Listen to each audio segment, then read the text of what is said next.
Through countless all-nighters, intense critiques, and just bumming around the lab, we have become a team. Each of our portfolios is not only a reflection of us as individuals, but of the entire group. We have developed into the designers we are because of one another. Through critique and camaraderie. We hope that the tradition of the senior show becomes a lasting legacy and is proof of what can be accomplished when you bond together as a group. At the end of our lecture tonight, please take a look at our portfolios. They represent ourselves, our group, and the culmination of this chapter of our lives.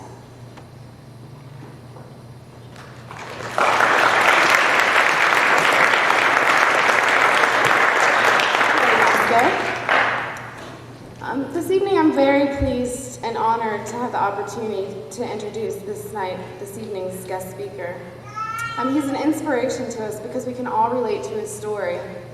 A guy from South Carolina with dreams to make it big, outfitted with the tools and tenacity to make it happen. His work and style speaks to both graphic designers and illustrators, representing the diversity within visual communication. He is not only a legacy to design, but to our school as well. His grandfather was president of Winthrop in the 70s. His work includes the promotional materials for the recent film Walk the Line and Swindle Magazine, his own worldly publication. I've personally seen Obey Giant campaign tagged on the streets of New York City, painted on Roman cathedrals in Italy, and plastered in the hallways of Winthrop University. And now, without further ado, I would like to introduce you guys to Mr. Shepard Fairey.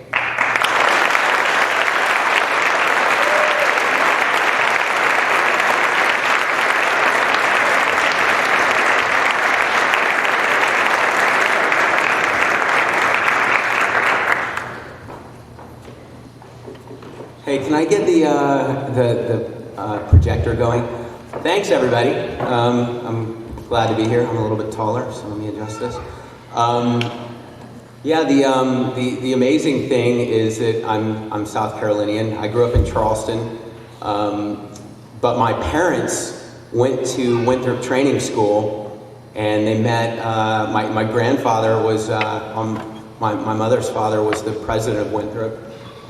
So that's the first slide. But what I want the projector. We got a last-minute fill-in on a photo of me on my grandfather's lap when I'm 7 months old here in Winthrop. So you know, it's pretty cool to be here. My dad's parents lived on Myrtle Drive, so I rode my bike around this neighborhood a lot when I was a kid visiting my grandparents, and you know, it's cool. It's cool to be back. As much as I struggled to get out of here, I'm happy to be back. So, you know, if we want, we can skip it. We'll see the photo. We'll see the photo when I get over there. So, I don't want to hold everyone up. But a little bit more of my background is I grew up in Charleston.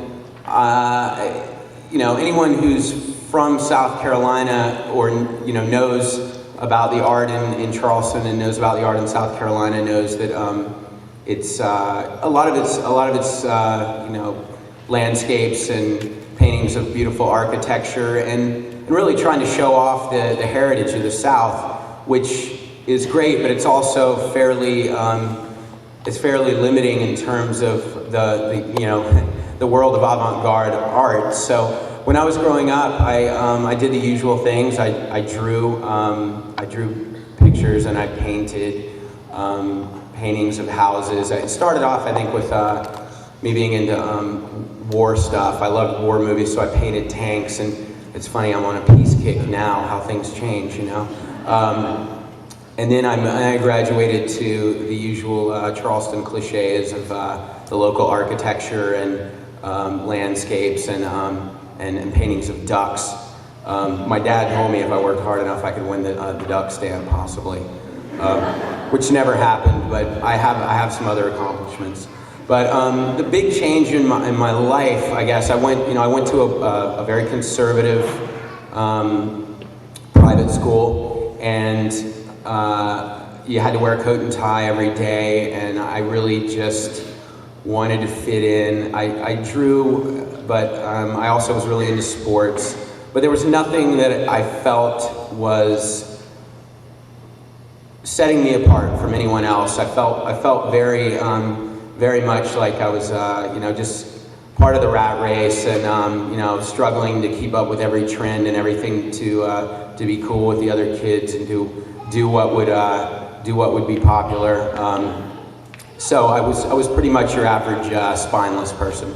And then in 1984, I started skateboarding, which my dad discouraged because he had a nurse who had a flunky kid that was a skateboarder that was a few years older than me, which I think made me, want to do it more maybe. But the thing about skateboarding was that with skateboarding culture, there was a lot of creativity, a sort of do-it-yourself ethic. It was such a marginalized culture that a lot of people didn't know really what to make of it, and skateboarders kind of, gravitated to each other just for survival.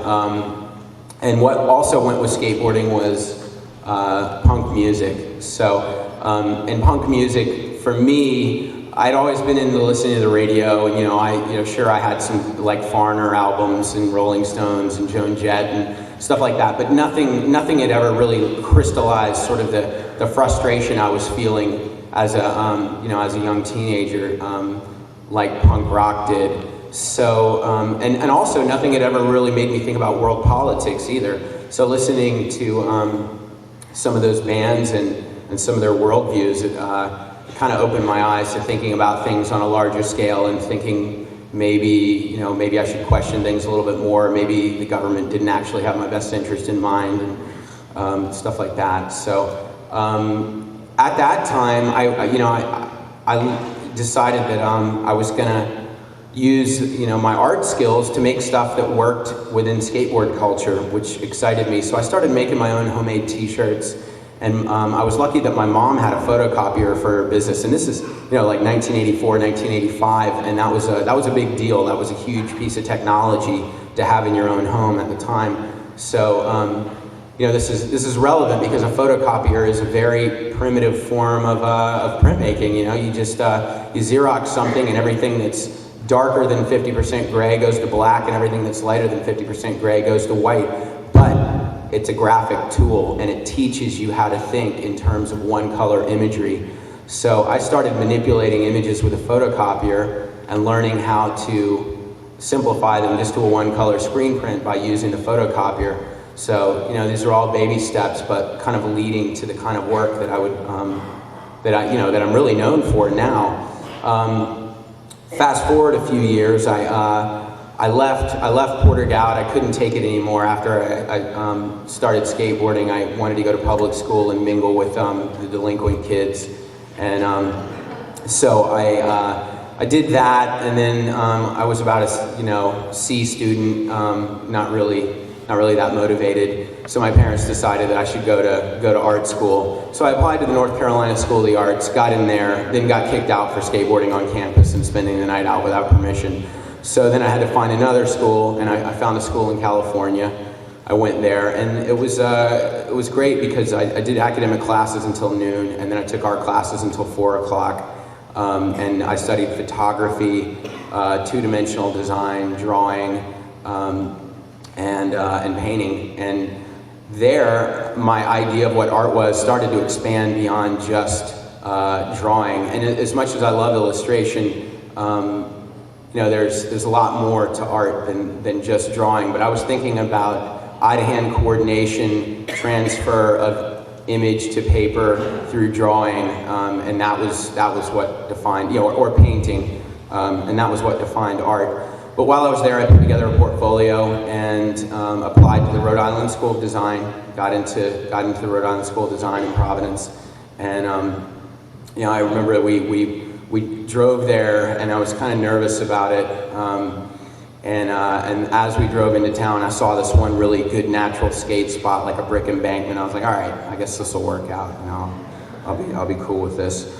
But I went into, I did my freshman foundation, and it was very intense. The school was incredibly competitive, and if anything, the reason that I started to, I think, develop a work ethic while I was at RISD, that's Rhode Island School of Design, short, if you're not in the know with the design school lingo, RISD from now on. I was developing a work ethic because there were so many talented students there where, that's my daughter, I apologize. Vivian, it's okay, honey. See, she's saying what the rest of the crowd's too shy to say. I was around a lot of really talented people, and when I was in high school, it was kind of easy to not try that hard and still stand out as an artist. But once I got to RISD, it really brought out my competitive spirit, and also the professors were really great. There were professors and students from all over the world, so I was getting a very diverse selection of influences.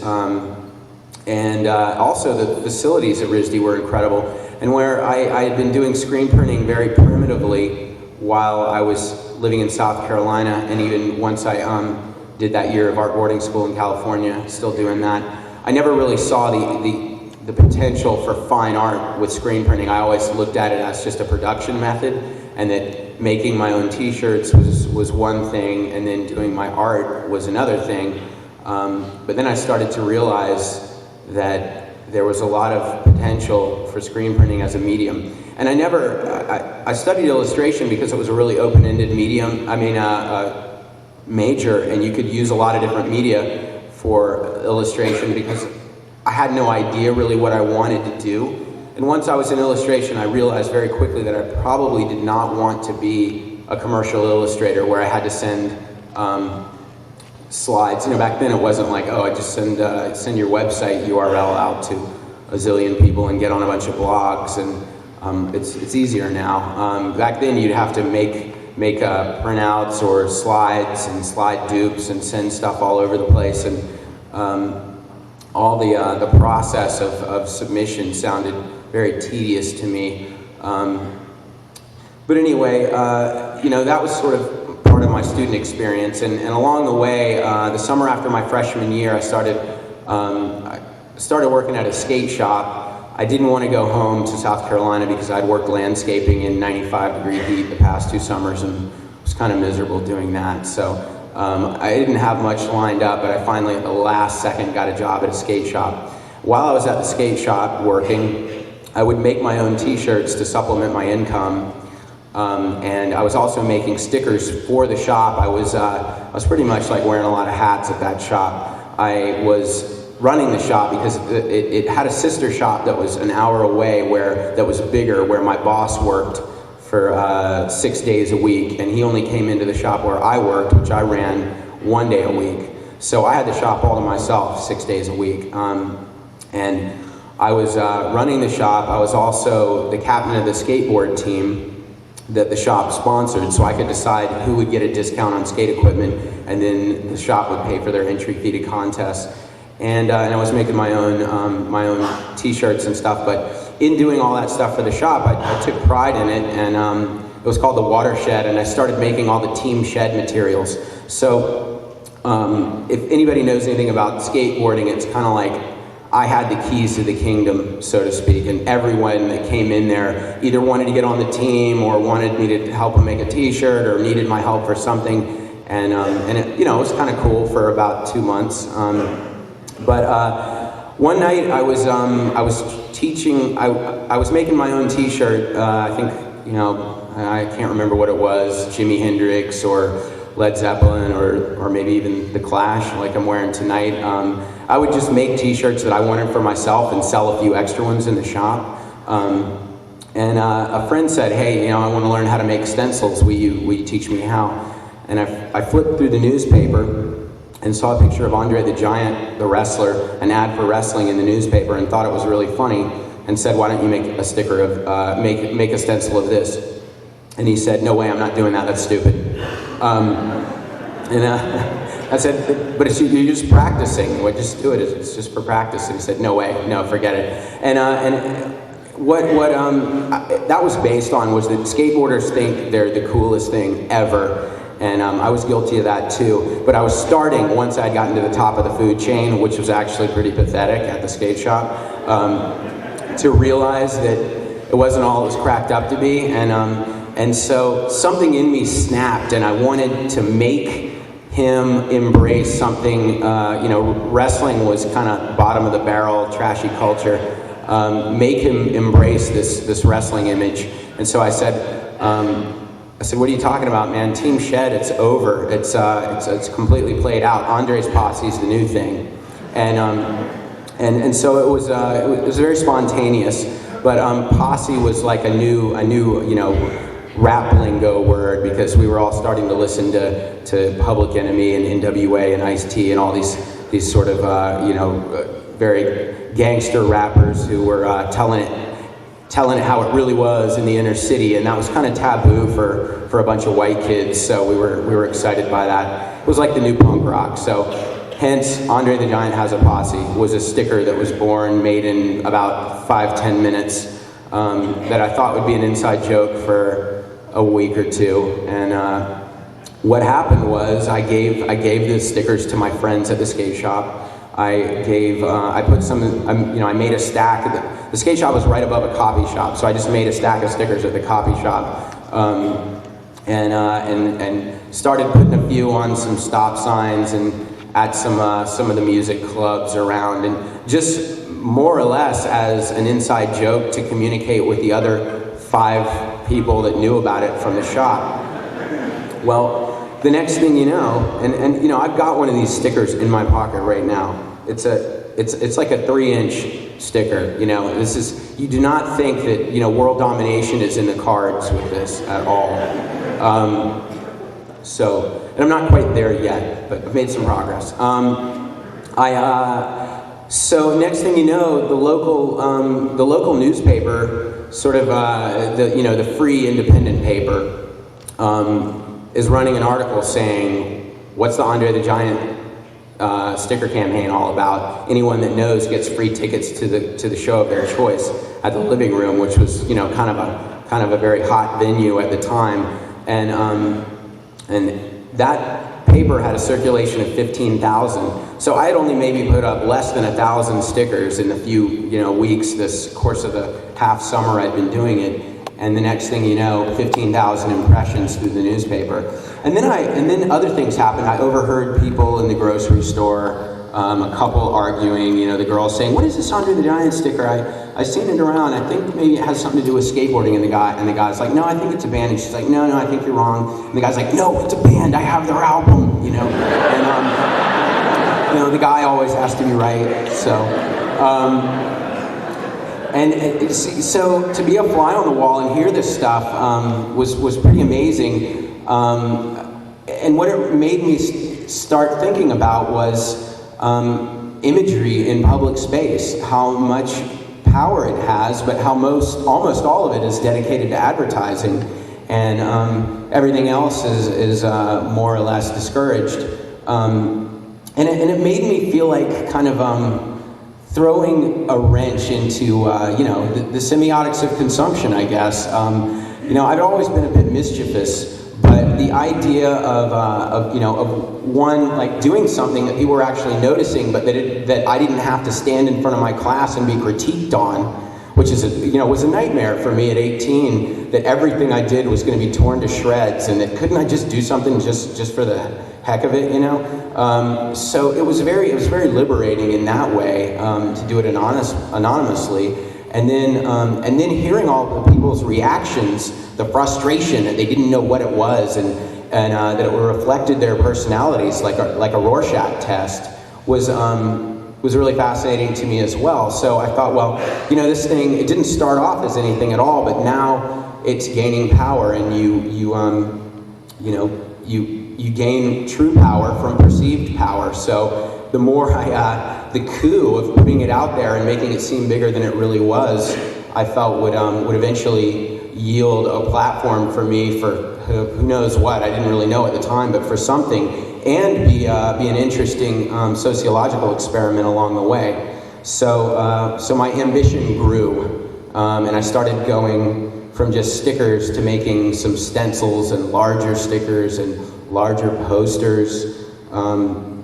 So this, this image that's on the screen right now is when I see it's about happy accidents, and the reason I use this slide is because I was printing a poster and I accidentally forgot to put paper underneath the screen, probably because the toxic fumes of the screen print ink had me absolutely loopy. But I hope you guys are using water-based ink, everybody, the screen printing here. It's much better for you and the environment. But anyway, back then I was using oil-based ink, and it's oil-based ink printing or a 12-pack, make you choose.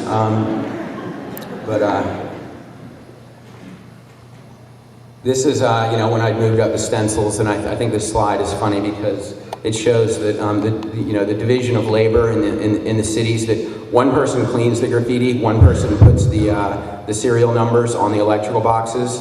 No, they don't do both. So the serial number guy got here before the cleaning guy, or gal. So here's when I started to graduate up to posters.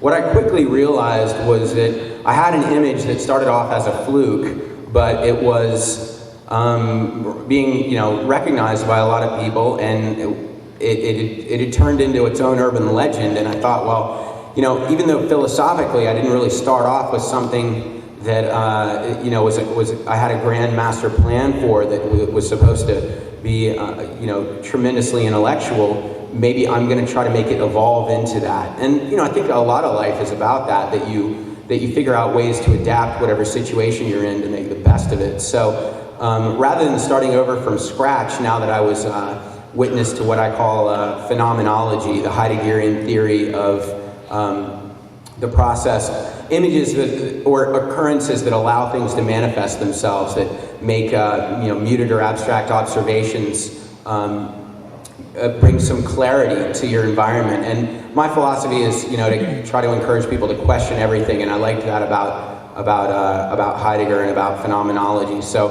I thought, well, maybe this wasn't the image that I would have chosen to be my version of phenomenology, but I have it, so I'm going to build on it. It's already got some traction.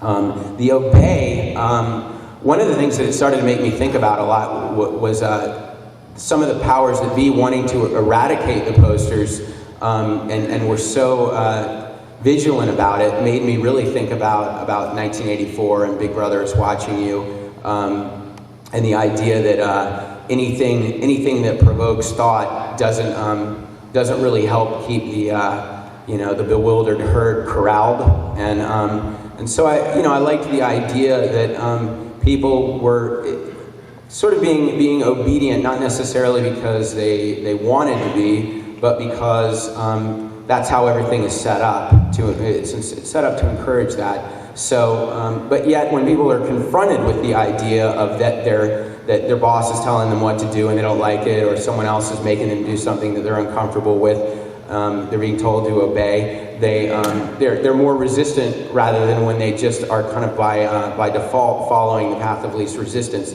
So I decided to be a mischievous antagonist and start using the word obey with my stuff. I saw a movie called They Live, which is a really stupid movie. Has anyone seen it?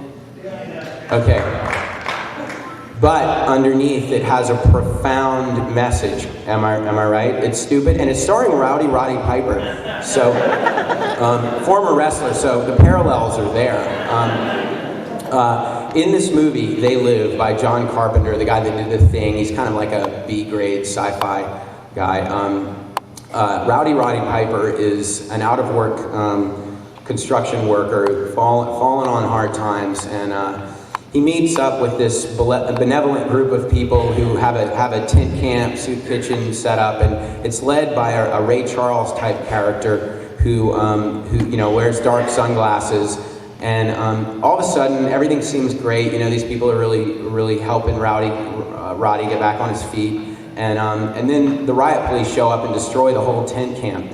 Well, Rowdy's, of course, curious. He's the protagonist. He's not going to let this slide, and he's a wrestler, so he's got, there's got to be some butt kicking somewhere, right? So he goes back to the tent camp and finds a box of the sunglasses that the leader of the benevolent tribe was wearing. And he puts them on, and when he has the sunglasses on, he realizes that half the people in the world are aliens, and they're the ones that are in control of everyone else. And so it's this kind of like,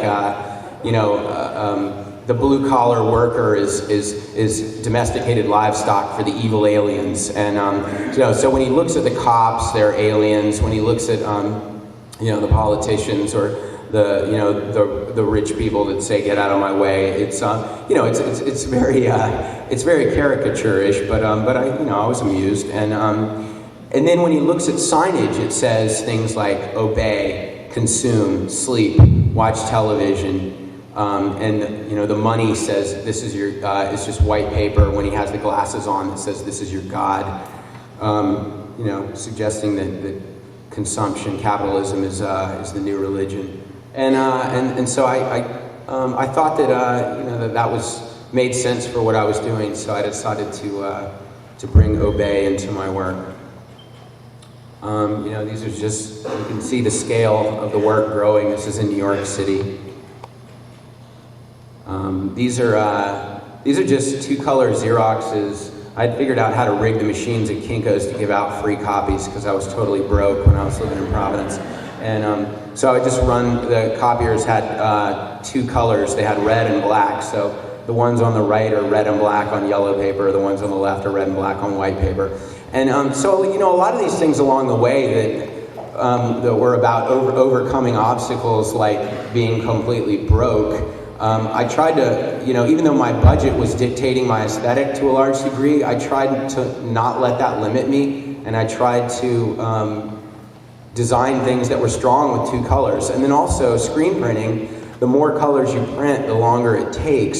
So if you can do a great design in two colors, it takes you half as long as four colors. So always trying to find the best balance between quality and quantity was something that I was doing. These are some skateboards. Skateboarding was very, and they were just done with stencils and stickers. Skateboarding was a really big influence on me because of the sort of do-it-yourself, we're going to make our scene happen whether the mainstream likes it or not mentality of it. Which so I always put my work back into that. And these are done with really primitive methods. This is the Andre Marilyn. I was a big fan of Warhol because Warhol took art a little bit away from the elitist arena that it generally has been in, and where 20 years after the fact of an artist doing their thing and building a body of work, the people that create the art textbooks, etc., who are the experts, have decided that the rest of the world should study them. Warhol wanted to make it a lot more immediate, and he started to do art based on household items and consumer goods, and I felt like that was an amazing coup within the art world, and was a way of being more of a populist, and I guess that's why he's called a pop artist.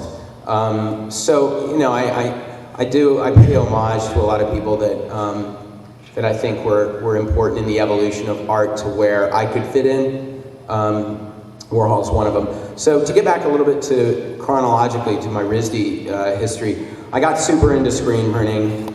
I went through school trying to screen print every single project I could do, and then right before I graduated, I borrowed some money from my mom and bought some equipment and started a small screen printing studio, knowing that when I graduated, I wouldn't have access to screen printing equipment at the school anymore, and I would have to have some way to continue with my art being printed.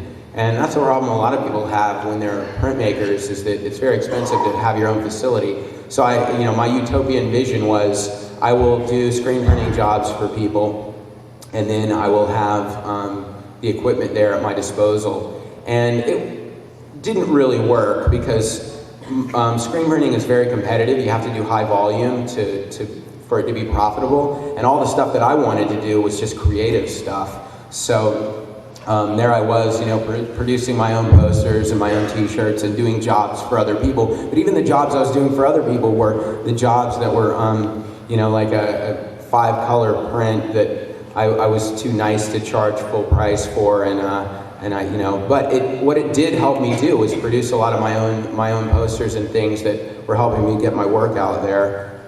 Even though I was broke. So I never could have afforded to outsource the printing, so at least I had it there, even though I was living at the poverty level. Doing the street art like this, another shot of that same spot in New York, I think a little bit later, I started to develop a reputation. For my graphics, and people started to ask me to do graphic design for them, whether it was t-shirt graphics or, possibly like a 7-inch cover. And I would do things with camera-ready art, but I hadn't learned how to use the computer, so I wasn't really viable as a designer. But I was starting to get some attention and some magazine articles. Some more stuff from New York. See this series, it's once again, because I couldn't print huge, I would make these images that would tile together. And so, this vertical triptych was just based on the idea of making more out of smaller images than just repeating the same image. Stickers high on signs. This is a big wall in San Francisco. This was an Altoids ad that just by me sticking my sticker over the Altoids can, all of a sudden it's become my ad. So, little things like that maybe were a little irreverent, but it was kind of what I needed to do to get my work out there. Be as sort of subversive and resourceful as possible. And I was really influenced by Russian constructivism and a lot of other propaganda because it used really simple color palettes and bold imagery that I felt cut through the clutter of what was going on in public space. And a lot of advertising, public advertising's failure is that it's trying to get too much across, and therefore nothing gets across because people, they're busy. They want to drive or walk or whatever, and unless something is absolutely amazingly eye-catching, they're not going to stop and look at it. And if it doesn't have to do with your daily agenda, it's easy to block it out if it's not compelling. So I tried to make the work really, really simple and bold and stop you in your tracks. There's my 50s guy, a stencil, an abandoned movie theater in San Diego, which eventually was turned into an Urban Outfitters where they now carry my t-shirts. Fitting irony. Another one of that same spot. People look at this stuff now and go like, that Beatles series, that's so rare. That's like $2,000 you put up on the street, But at the time, I didn't really value this stuff as art. I wasn't selling any posters. I just did it because I was too scared to submit my work to galleries and be rejected. I hated that idea, and so this was my way of doing it. But eventually, the galleries started hitting me up, and asking me to do shows. So I have a book coming out, which I'm going to show some spreads from, called Supply and Demand. 17 years of my work. I started in 1989 with the first Andre sticker, and I feel really lucky because I built a demand for something that there shouldn't have been a demand for, and then I'm supplying it, and I guess stimulating conspicuous consumption. That's why all these companies want to hire me. This more posters, getting a little bit more complicated with some of the layouts and the color schemes. So some of those were 5 colors, which was incredibly indulgent. So those are some more of the kind of dipped triptych pieces where if I go back, it's one poster on either end, which all I had to do was flip the screen and it was symmetrical, and print the other poster just by cutting out the giant and turning it upside down. So saving money, and then one for the middle, and I could cover, that's about a 3 by 5 foot space that that's covering.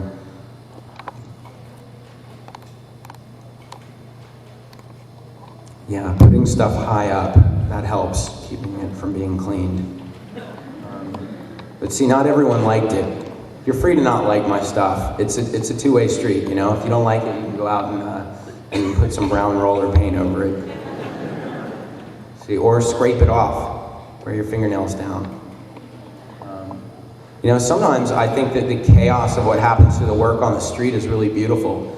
I like decay. I like what happens to surfaces when they're worn, and you know, the idea that everything that we have is artificially maintained, and you know, the cycle of things.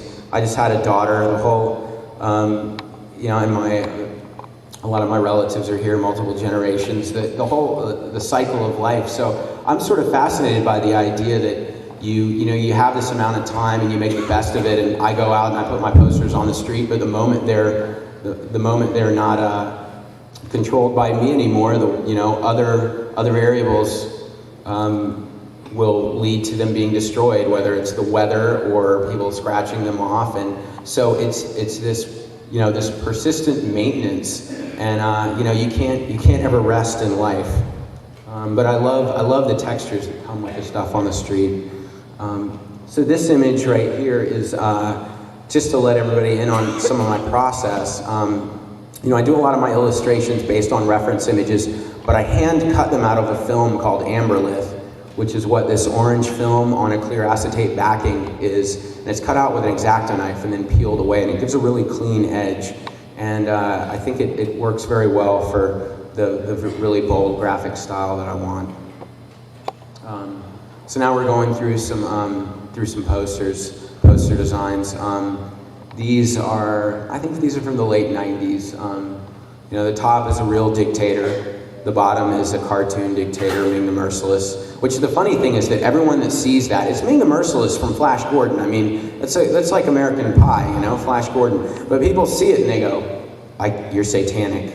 You did an image of Anton LaVey. It's not Anton LaVey. It's just that it's amazing how this the mind is so associative that, you know, seeing my Andre star up in the corner, everyone goes, pentagram. It's Anton LaVey. It's not Anton LaVey. I'm not satanic. But it's funny because this is once again the Rorschach test facet of things, that people have a fear of the unknown, and what I was trying to do here was make a parallel between when we want to vilify someone, what kind of image we create for them. You know, we as a culture. You know, whether it's Darth Vader, whose helmet looks like a Nazi helmet, you know, and you can't see his face, and he does that thing, you know. It's just, it's very interesting. Symbols. The idea of toying with symbols and getting people to question how they're manipulated with symbols is a big factor in my work. You know, once again, dealing with the paranoia issue. This is about printing, that I very much believe in taking matters into your own hands.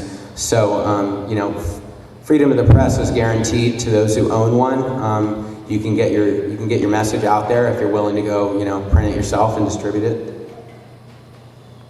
This is once again toying with symbols. This is the Black Power series, where the top image is a guy from a 70s haircut book. It's nobody significant at all, but everyone sees it and goes, "Oh, you know, is that Huey P. Newton from the Black Panthers or whatever?" And no, it's not. The next one down is Jesse Jackson from the Wattstacks thing. So that is when he actually, you know, kind of had some edge to him. And then the next one below that, everyone thinks it's Che Guevara, but it's not. It's just another guy from that haircut book. But you put these people in a certain format, and they seem to be important, and you want to know what is their significance. And just like, you know, someone does a really flattering portrait of themselves in front of an American flag and runs for office and says, "I'm about your values," and all of a sudden, you know, that legitimizes them in some way. You know, I think these things need to be questioned. Just more quasi-propaganda, constructivist. Same thing. You know, there's a lot of surveillance going on. So I made stickers of this that were the exact same size, and and color scheme as the ones that you see on like convenience store windows and stuff like that. And I would put them sometimes in those types of locations, and they would always stay up because no one would notice that they were fake.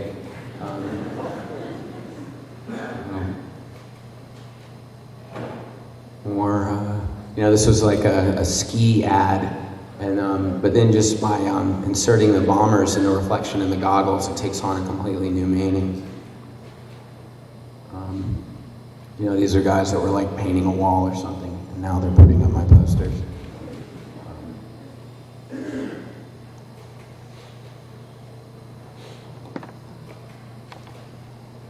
So this is Andy Kaufman, and we're getting to the end of the slides. You might be asking, like, how did all this obey stuff translate to a career? Well, by building a very cohesive body of work, a lot of companies like Coca-Cola, McDonald's, whoever, they have built a strong following by having cohesive branding for years and years and years, and really making your experience of those brands part of the fabric of your life, so that to reject them would be like rejecting your own DNA and having to kill yourself. So I think it worked on people where they saw it and they said, this guy is really good at putting together a consistent brand, so maybe he can do that for us. And so I started getting hired by people. This project right here was for Universal Pictures, and it was when Man on the Moon, the biography of Andy Kaufman, came out, and they said, well, a lot of people are into Andy Kaufman. Yeah, this is the last one. That's Tony Clifton, his alter ego, and we're about to switch over to the projection. The people that were marketing the film, they said, well, Jim Carrey's playing the lead. He's got a lot of fans, but there are also a lot of people out there that are really into Andy Kaufman, like a cult. So let's stimulate them to create a viral buzz about Andy Kaufman, and then people will be like, oh, well, wow, I can't believe I missed out on Andy Kaufman. I got to go and check out what he's about. So they were trying to build hype on multiple levels. And a lot of people have said to me, well, do you feel like a sellout doing stuff for corporations? And one thing is, I have to pay the bills. So, street art costs money, it doesn't make money. So I have to have some other way to make money. And so I do, let's see, are we gonna get, oh, yep, there's me, 7 months, right there. And my grandfather, Charles Davis. So you guys can look at that for a second. See, I didn't have a subversive bone in my body yet at that point. It's a learned behavior, socialized behavior. I don't know where it came from in me, actually. I think growing up in Charleston, maybe it's sort of, it's a little bit conservative. I don't know where it all comes from. But anyway, I look innocent enough there. So I was asked to do this stuff for the Man on the Moon movie, and I felt great about doing it because I thought Andy Kaufman was a really interesting guy. So whether what I was doing was going to lead people to the theater like the movie company hoped, or whether it was just going to stimulate people to read up on Andy Kaufman or rent his videos, watch up his reruns of Taxi, or see his Saturday Night Live stuff, I really liked the idea that he could be resurrected in pop culture. And so, as symbiotic as possible is what I try to make every single design project I do. There have been a few that, after the fact I went, ooh, ouch, that client, it didn't really work out working with them. I wish I hadn't done it. But for the most part, I try to make the stuff work for me. I think most of you, the most recent piece of work that I've done that's been seen a lot would be the Walk the Line poster for the Johnny Cash movie, where I did the illustrated movie poster. And I think somebody said there was a billboard of it here. But the cool thing about that project was that I did not change the art one bit from what I had done as an art piece. I gave it to them and they used it as is. No compromise in the corporate, in the world of, corporate movie posters and corporate design is almost unheard of. So people always say like, oh, well, fine art is over here and graphic design is over here. Well, there's a case where they were absolutely the exact same thing. The only difference would be that, if I was just doing a piece of fine art, it wouldn't be on billboards all the way across the country. But anyway, so it's a lot of people that think in terms of these categories, that I'm over here as a fine artist and I don't want to sell my soul and do commercial work, or I'm a commercial artist and I won't be taken seriously as a fine artist, as a painter, as an illustrator or whatever. I just don't believe in those barriers. Okay, so now we're going through some of the spreads from my book, and for all you typography people, the reason the obey is off center and not in the typeface I was used is because the proper font wasn't loaded when I PDF'd this stuff. That's my disclaimer. So you can see that there's a rather an 8-foot obey icon on this water tower in Detroit. This is the opening spread of my book. I think that first of all, I think it's a nice photograph that I took the next day after doing this.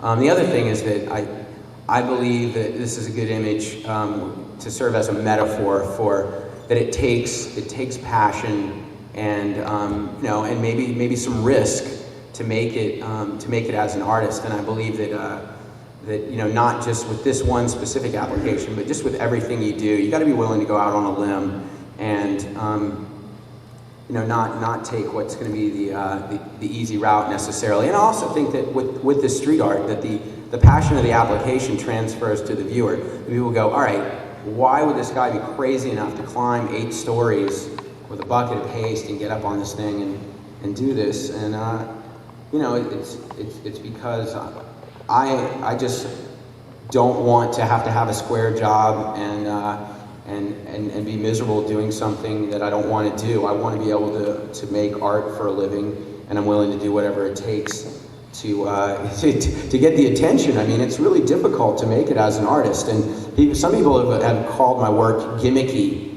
and I'll give that to them. I am willing to accept that I used a gimmick to be able to live life making art, and so no apologies for that. Why are we not going to the next spread? I don't know what's going on here. I'm really not as technically savvy as I seem. Hang on a second while I try to figure this out. Is that gonna work? There we go. All right. So, we're going a little bit out of order, but this piece, the Cianci piece, I don't know if anyone knows anything about Cianci, the mayor. He's a pretty notorious mayor of Providence. This was a billboard that was at the foot of the hill in Providence when the fall of 1990, and I had a class, an illustration class, editorial illustration, and the assignment for the class was to illustrate a fortune cookie insert. They passed around a hat full of fortune cookies. I pulled out my fortune cookie, and my fortune cookie said, "To affect the quality of the day is no small achievement." Well, that's pretty open-ended, but it sounds kind of like you got to do something big. So there was this billboard for Mayor Cianci that just said, "Cianci, he never stopped caring about Providence."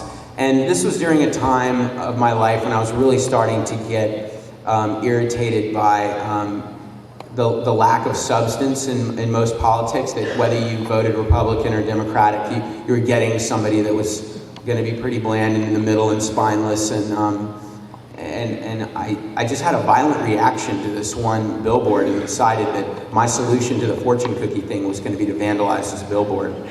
So I got up there and I put "Join the Posse" in his hand, and that's an 8.5-foot head, and Andre never stopped caring about Providence. And then I photographed it and turned that in for my project. And I thought, whatever, they'll clean it in a couple days and it'll all blow over. Well, the next thing you know, it's in every newspaper, it's on the news, on the radio.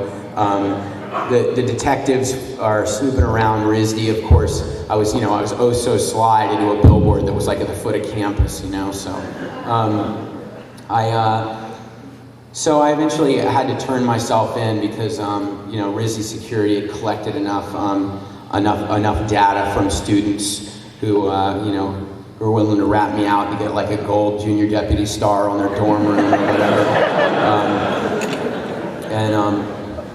My parents with the "My Kid Ratted Out the CNC Billboard Guy" sticker on the bumper. But anyway, but what it did was it made me realize just the power of visuals, and that it took me 64 11 by 17 photocopies tiled together in a few hours of doing that, and then totally winging it with some rollers and some Elmer's glue and a pan and a friend standing across the street to tell me whether the stuff was crooked or not.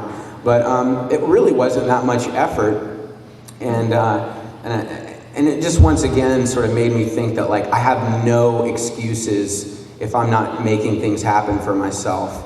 That it's all out there for me to make it happen, and it's not that difficult. But a lot of people just feel powerless, so they never try.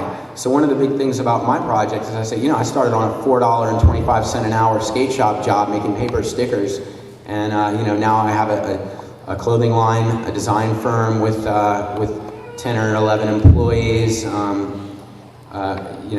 A magazine, and then a fine art career. I'm doing a lot of different things. So these are some examples of just some of the steps in the evolution of what I was doing. The original Andre sticker was the very grainy image, like that was on the billboard in the previous spread. And if you see the image that's split in half with the red on one side and the black on the other, that was when I decided that I was going to simplify the image into a more Orwellian Big Brother is watching you type icon, and then it still looked kind of silly with the full head, so I decided that I would crop in, and then it looked a little bit more sinister that way. What I wanted to do was find the best balance between sinister and goofy as possible, that it wasn't sort of either one, that it was just right there in the middle. But the lower left image is one of Barbara Kruger's images. Your body is a battleground, and she was a big influence. The way the composition is split down the middle, I made my images. I made my face symmetrical, split it down the middle, and using the red bars with white type knocked out. That was largely inspired by Barbara Kruger. These are just a couple more water towers. The one on the top is the old style head, and the one on the bottom is the new style, and that's those were done 2 years apart. Go back to that actually. When I did the second one, a guy that lived in the building that I was on the roof of was out walking his dog at 1 a.m, and he ended up calling the police on me, and I got arrested. But I went back the next day to his house and just knocked on the door and said, "Look, you had a really awesome blank water tower on your roof. I'm sorry if it made you mad. Like however much it's going to cost to clean it off. If you don't like it, I'll give it to you." So he was really nice, and he dropped the charges against me, and they let the image stay up there for 3 months. Which, if that had been a billboard that someone had to pay for in Chicago with this freeway next to it, that'd probably be about $20,000 to $30,000 a month, and I ended up having to pay $300 to get it cleaned off after 3 months. That's $100 a month. So it really paid off. But and then he got into my stuff and had me sending T-shirts out for his kids and everything. So it was kind of cool. We developed a relationship, but it just shows that instead of saying "Screw you, man, I'm an artist," anarchy. I went back there and I talked to him, and because I want people to understand that what I'm doing is I'm just trying to seize the opportunities where they present themselves without bumming people out as much as I can. I mean, some people are just square and they're going to be bummed out that there's anything they can't figure out right away. So I can't really do anything about that. But anyway, I felt bad that this guy was concerned about the fact that I'd been up on his fire escape and gotten up to the roof, and I wanted to do what I could. He was a nice guy. So I mean, besides the fact that he called the cops, he was nice. But I might have done the same thing. So this is just more stuff in Asia. Let's see. Yeah, this is Hong Kong, Tokyo, Berlin. This is Tokyo. This is on the way to Vegas. Look at it, it's beautiful except for just these blank billboards.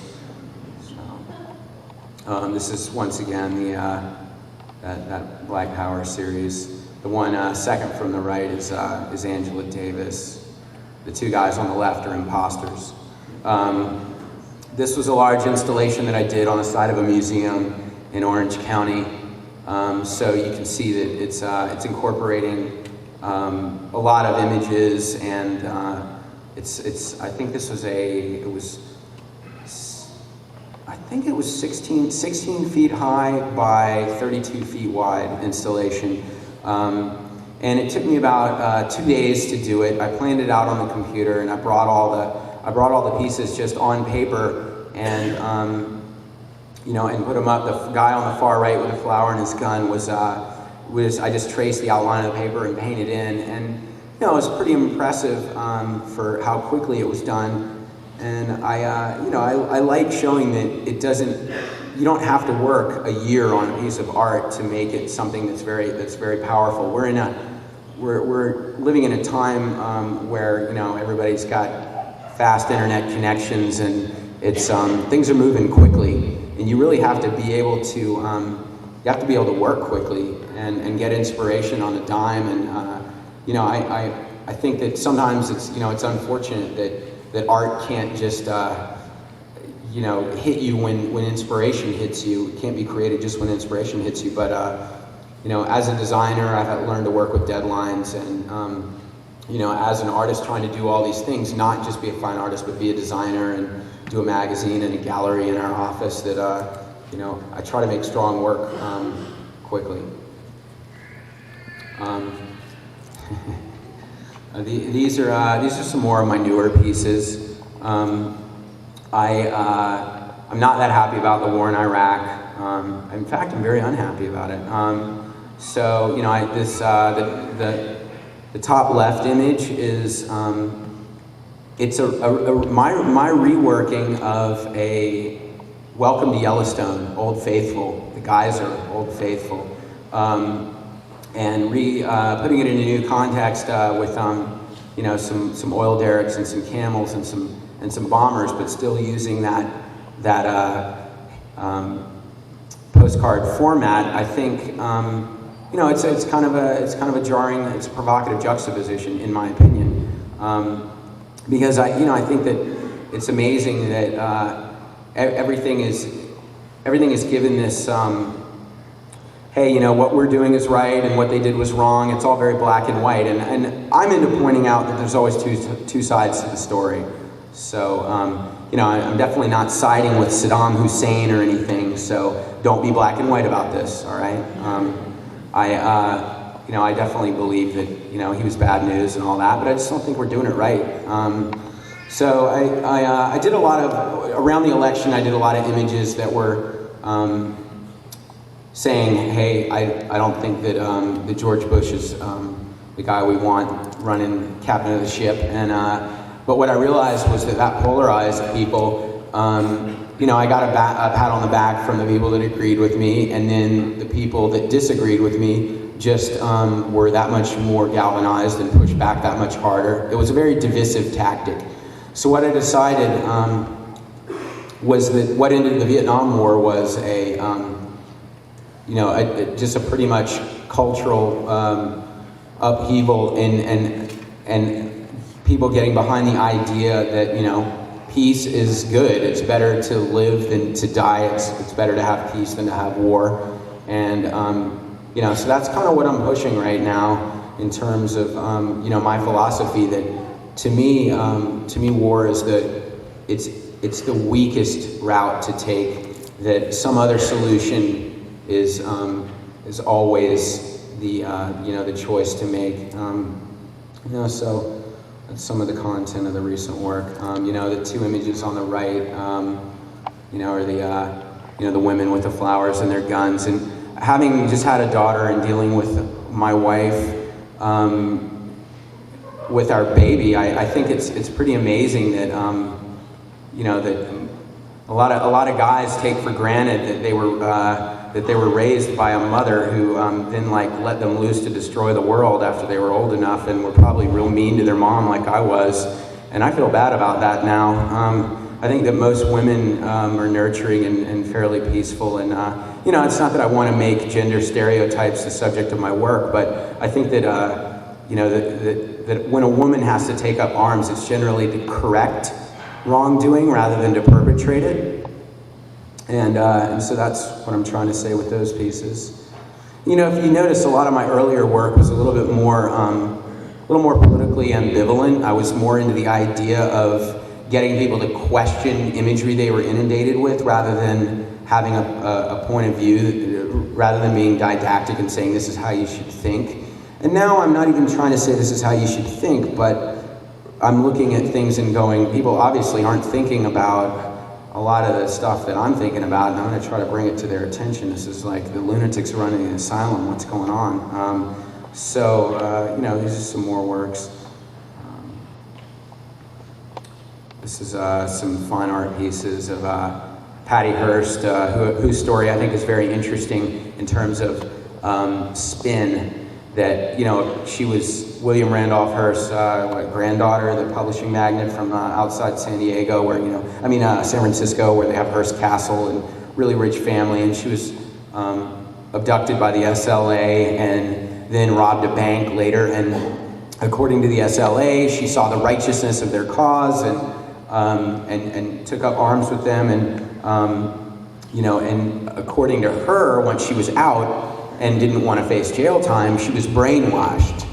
And you know what I think is really fascinating about it is the way that people adapt. So if the dominant people around her are saying, you know, hey, you know, being wealthy and having a lot more than other people have is fine, that's great, you know, then maybe she's going to be cool with that. But then the SLA says, hey, you know, what about these bourgeois pigs? They should be feeding the poor. Your dad's got all this money and he needs to feed the poor in Oakland. And then she's like, yeah, down with Whitey. I think it's you know, it's really fascinating. So, you know, I'm not presenting this image to judge Patty Hearst, but more to say that what's important is to look at all the angles, do the research, and come to your own conclusion. And then I got my MLK on the right, who I think is a righteous guy. This was from a series I did called for a show called This Is Your God, and it was all based on people's obsession with money, the ugly side of ambition, fame, and just the concept that money is a symbol of you know, a trade for goods or services, and that you not only is money valued in what you can buy with it, but what you're willing to give to get it.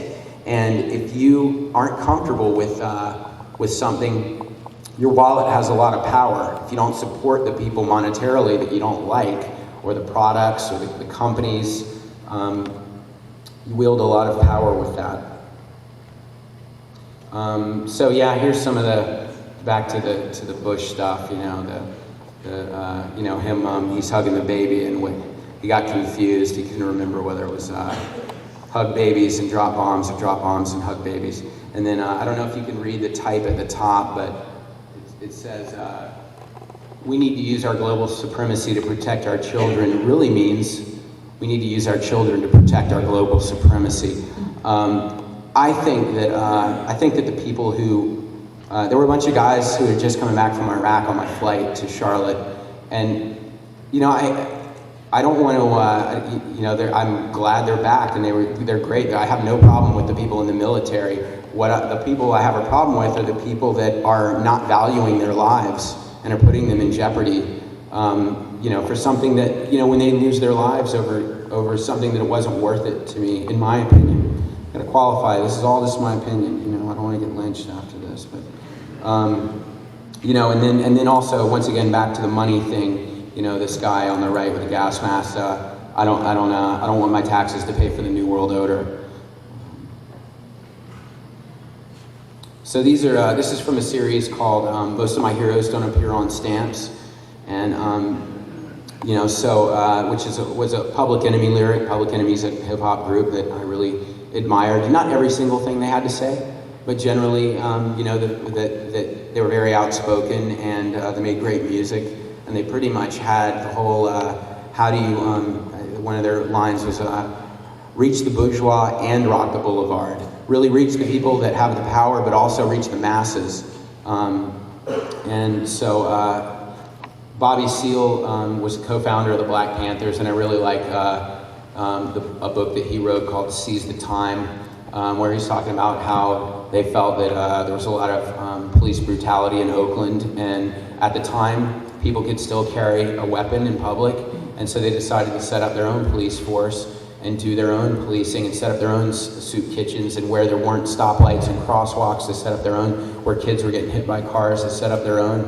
And I felt, that it was really inspiring that when people left England and came to the U.S. and then we had the Revolutionary War because people felt like they weren't getting a fair deal. And I think that, it's part of the fabric of America to try to change things you don't like. And then Noam Chomsky is just a very inspiring political philosopher, and he's a linguist. He teaches at MIT. I like him.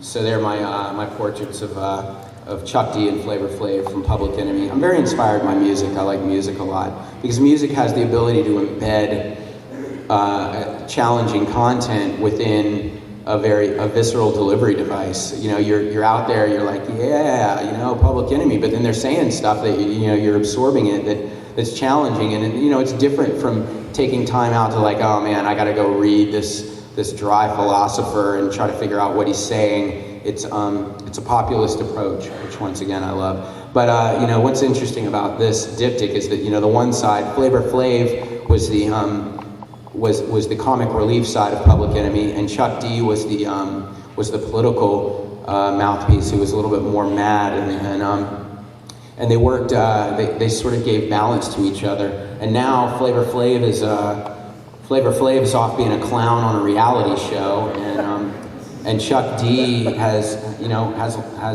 doesn't have anybody with a sense of humor to kind of keep him from just bumming everybody out. So. There's a delicate chemistry there, even though I very much still respect Chuck D. This is some environmental work that I've done for a guy who, the Act Now, Apologize Later book was for a guy who was president of the Sierra Club at age 23, who was a friend of mine. He went to Brown University, and the Act Now logo above that is for his company. The water and the air images were for the Sierra Student Coalition. A recycling campaign. The one with the bird with the ship in the background is for the Exxon Valdez spill. The Operation Democracy is about getting people to vote, getting people registered to vote online, and so that's not quite environmental, but at least it's trying to motivate people. It's anti-apathy. And then SaveOurEnvironment.org was Mike D from the Beastie Boys. It was an environmental thing that he started. These are some pro bono pieces that I did for the Children's Museum in San Diego. It's MLK, Rosa Parks, Warhol, and Einstein. And my idea behind these images was that they're striking images in colors that kids are going to dig. And they were put in the front windows, and I think that these are people that all made a positive contribution, but were maybe somewhat controversial during their time, but now are fairly universally embraced. So I liked the idea that kids would ask their parents who they were, and they'd have to explain. I think that it's definitely good for kids to know that like everything's not always going to be smooth sailing. So, and then over on the right, this Swindle Magazine is a magazine that I do that is pop culture, politics, fashion, art, everything that I'm into. And it's just another platform for me to put the spotlight on things that I think are interesting. And also reach out to a lot of my idols and get to meet them and interview them and stuff. So that's a fringe benefit. This is some skateboard graphics that I've done. Series of portraits for the Plan B team. The guy, Danny Way, the upper right image, he just did an aerial over the Great Wall of China on a skateboard, which is pretty amazing. Far beyond anything I ever would have thought of. I think this is my last one. This is just more of my recent work. This is from when I did a residency at a museum in Honolulu, Hawaii. And the interesting thing about Hawaii is that there's no public advertising. And the reason is that Hawaii is one place where the commerce is based on the beauty of the surroundings. So the tourism that's there that would maybe decline if there were billboards actually offsets the need for the revenue from the billboards, which is an absolute miracle. And I don't know if there's anywhere that's quite as strict anywhere else in the country. So they asked me to come do a residency there, and they liked my work, and I thought, oh great, 2 weeks in Hawaii, that'll be awesome. And then I thought a little bit more about it, and I was like, wait a second, what am I going to do in Hawaii? Because my work doesn't make any sense in Hawaii. My work is a reaction to the saturation of imagery in public. It's mostly trying to go get you to, buy, deodorant that otherwise you're not ever going to get a date again because you stink or whatever. And, a lot of it's based on, or you will be popular if you have this. It's about either making people think they'll be better if they have something, or that they're worse if they don't have it. And so Hawaii just being beautiful, I thought, well, one of the things that's interesting about the art scene in Hawaii, I went out and visited, is that so much of the art that's made there is meant for tourists to consume that it really holds back the contemporary art scene. And it's just all the cliches of Hawaii are constantly perpetuated. So you walk into a store and everybody has on a Hawaiian shirt with flower prints, and they're like, aloha, and it's like a Brady Bunch episode or whatever, or they're like paranoid about the idol falling off the wall, and aloha will be disrupted or whatever. It was almost as jarring to me being there and experiencing that, as to go to San Francisco during the .com boom, and every apartment building has had a billboard erected on the side of it because there's a 99.9% occupancy rate, and tenants don't have the choice of saying whether they want to be in a building that has a billboard blocking their window. So what I decided to do was embrace the beauty of Hawaii and do work that played into all the Hawaiian cliches, but that I could embed my imagery into. And sort of when people discovered that they'd been duped to a degree, realized that all the imagery that is perpetuated in Hawaii is the propaganda of Hawaii. And but I enjoyed that I could make some really pretty stuff. So I made these, there's a lot of Japanese influence in Hawaii, so I made these Japanese style lanterns with some of my images on them, and did this mural on the side of the building. And there was a tree called a monkey pod tree, which I did an illustration of, and then put the same lanterns in a graphic form onto that I actually did in real three-dimensional lanterns once I got there. And my strategy worked perfectly. The local skate park, the lady had me do an installation, and there was a lot of bureaucracy. They were worried about anything being controversial. And the lady that worked there, she said, well, I looked at your stuff online, and I didn't like the color red that much. I didn't like that spooky face. I didn't really like the obey that much. But then this stuff you did with the flowers is really great, so let's do it. And not even knowing that, the face and the obey and everything was all embedded within the imagery somewhere. So, you could say it was a little bit, I kind of got over.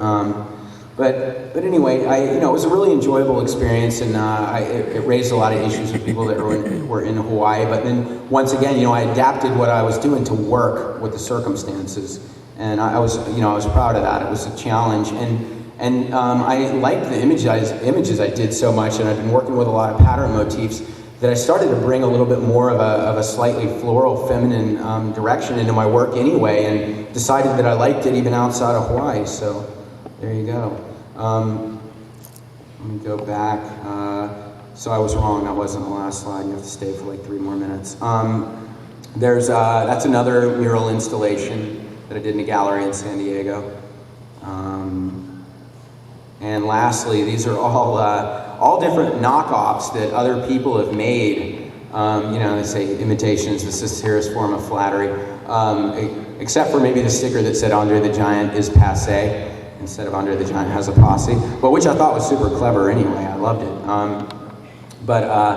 These are just some images from my book that show all the different mutations that people have created. And what I like about my public art is that it does feel, people don't feel precious about it. They feel like it's part of the public domain and that they can take it and do something with it. And I've always encouraged that, because a lot of people feel powerless because they don't think that they don't feel like they have the technical skill or the knowledge to go and do something. And going and making your own sticker, it's a small step, but it's empowering, and then people build on that and they develop the tools to make things happen for themselves. And I really encourage that. I think that's if there's any one thing that's been important to that would be my important contribution, it's probably that it's inspired a lot of people to realize that they weren't powerless. So I think that's it. I think we're gonna maybe take some questions. But yeah, I'm done. Thanks for bearing with me.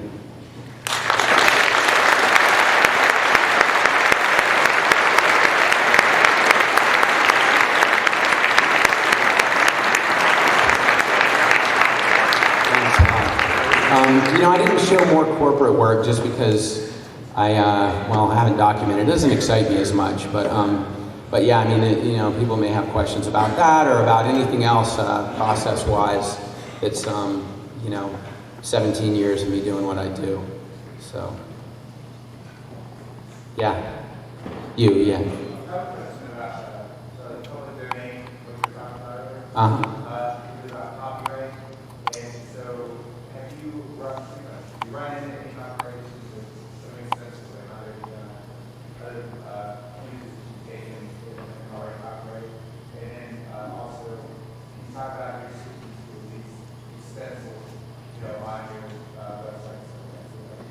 Sure.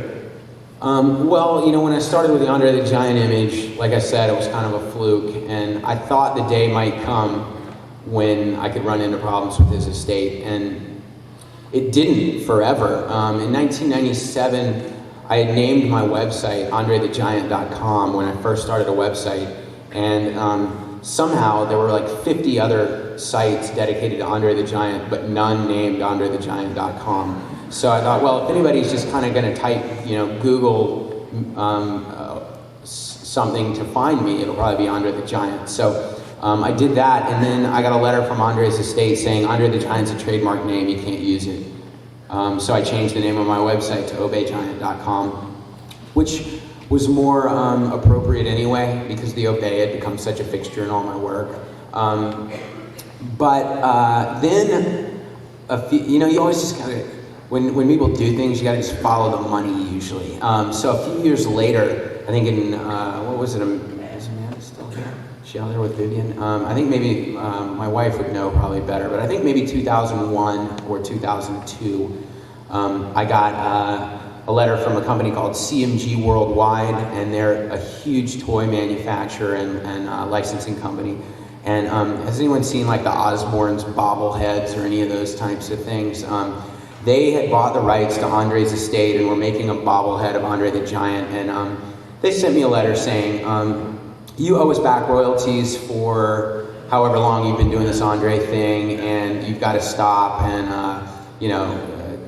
we have an office in Beverly Hills, so don't mess with us. And but I have a good lawyer, so my lawyer said, we're not sure what you're talking about with this Andre the Giant thing. The Obey icon is based on Big Brother is watching you. And years ago, Shepard did a school experiment with some Andre the Giant stickers, but that's not what this is. And they, they said eventually they came. I think they knew that it was going to be very difficult, and I had intentionally abstracted the image so that it wasn't directly connected to any photograph of Andre the Giant, because I wasn't really interested in a connection to wrestling philosophically anyway.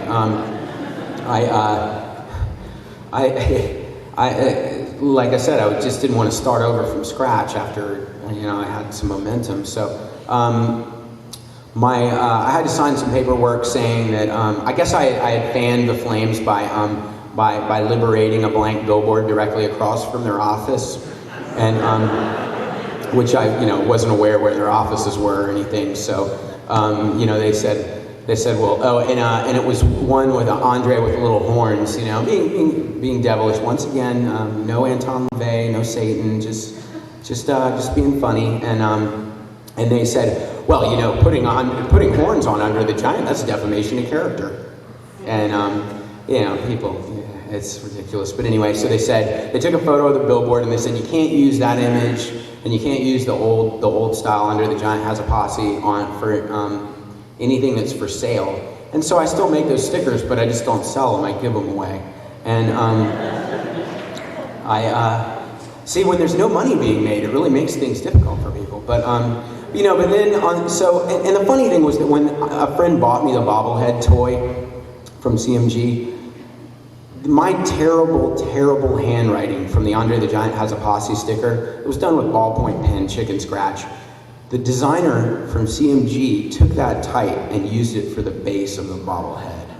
And it showed how it had all really come full circle. And then, after we signed all the paperwork, about a year later, the guys from CMG got in touch with my lawyer again, and they were like, hey, yeah, sorry to be a bit acrimonious a year ago. Let's talk. And they were like, well, we did some focus groups, and just for giggles, we threw in the images that Shepard did next to the real Andre the Giant materials, and they actually performed better with the focus groups. And so what had happened was during the time that Andre had been dead since '93, during the time he was dead, and I was circulating my imagery, and his legacy through wrestling wasn't really being maintained at all. People had become that what I was doing had taken over, had transplanted. So that was pretty amazing. But I have people ripping my stuff off all the time, and if it's for like mugs on cafepress.com or something where I know they're not making very many of them, I don't really care.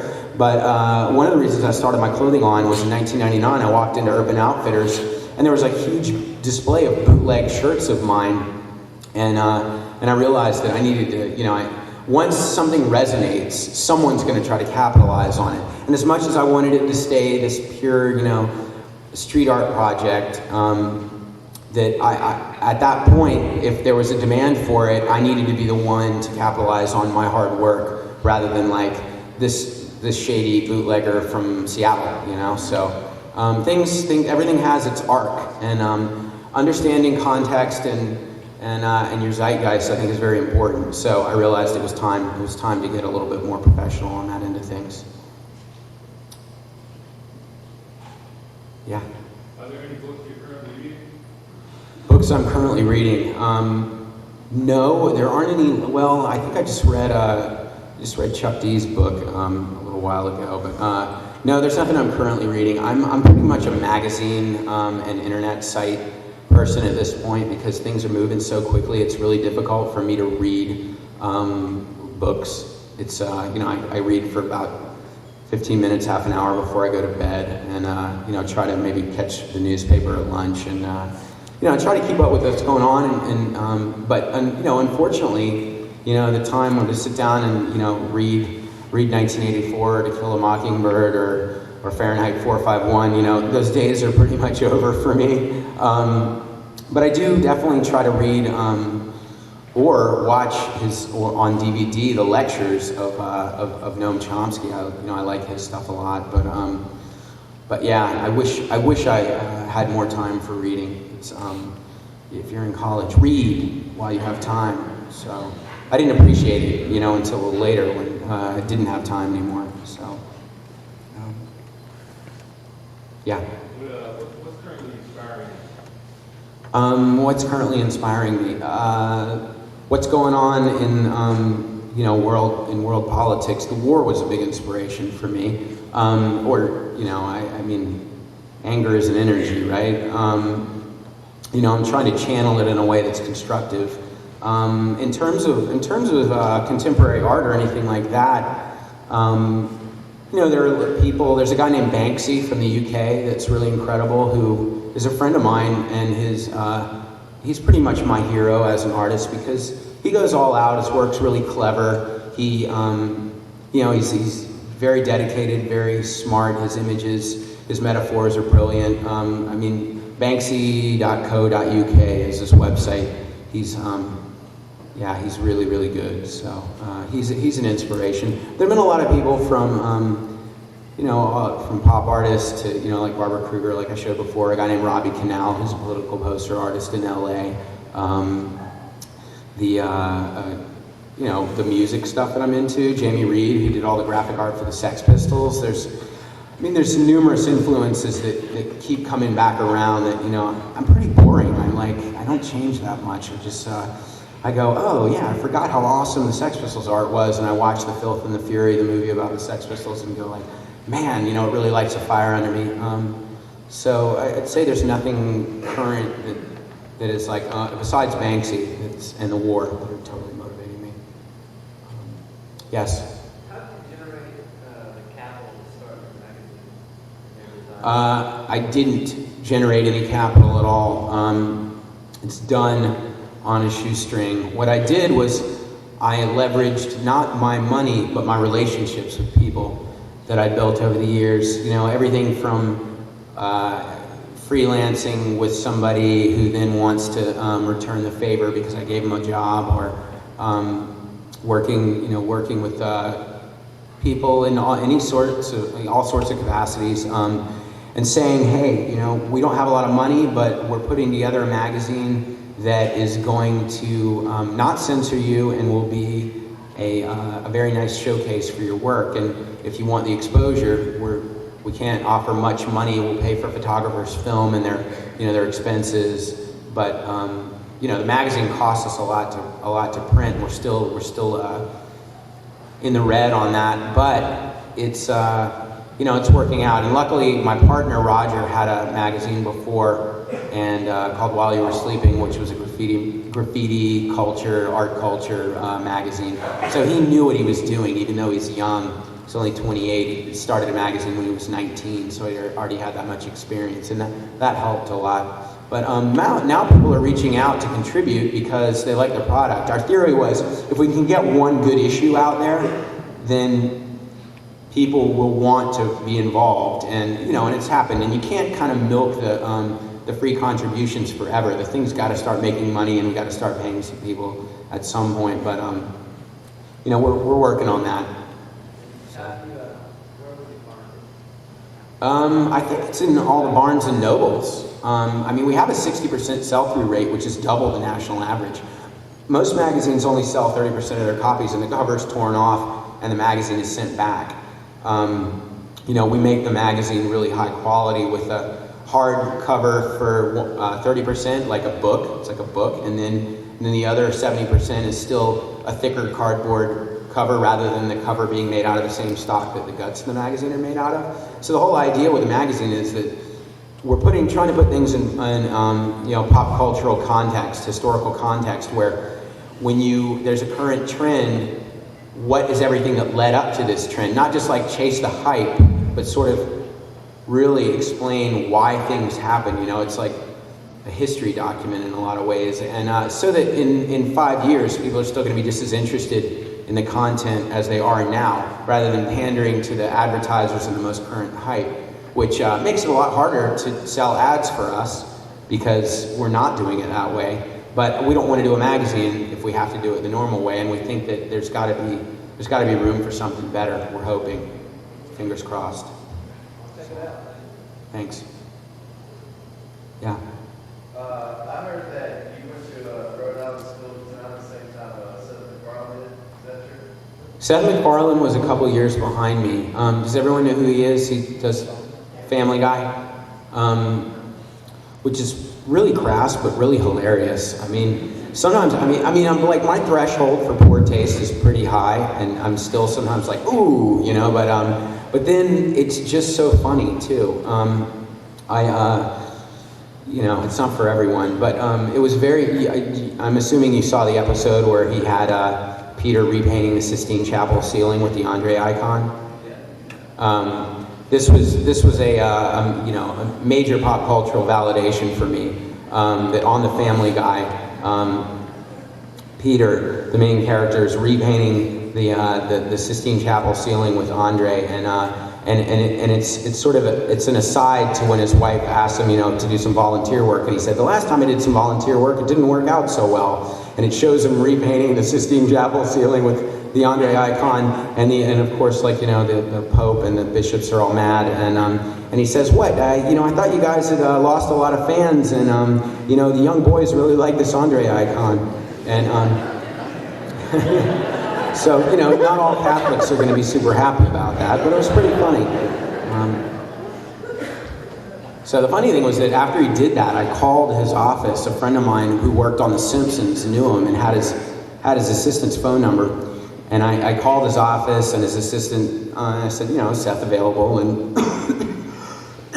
excuse me, his assistant said, you know, and you are, and, you know, that type of thing. And I said, this is Shepard Fairey.